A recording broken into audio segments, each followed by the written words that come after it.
Assalamu alaikum wa rahmatullahi wa barakatuhu. Dear viewers, the current Islamic month is Rabiul Awwal.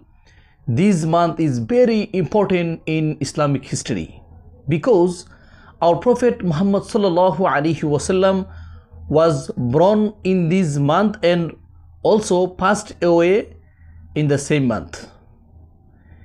According to many Islamic scholars, the Prophet Muhammad sallallahu alaihi wasallam was born on the 12th of Rabiul Awwal in the holy city of Mecca. In the year of the elephant, when Abraham tried to destroy the Kaaba.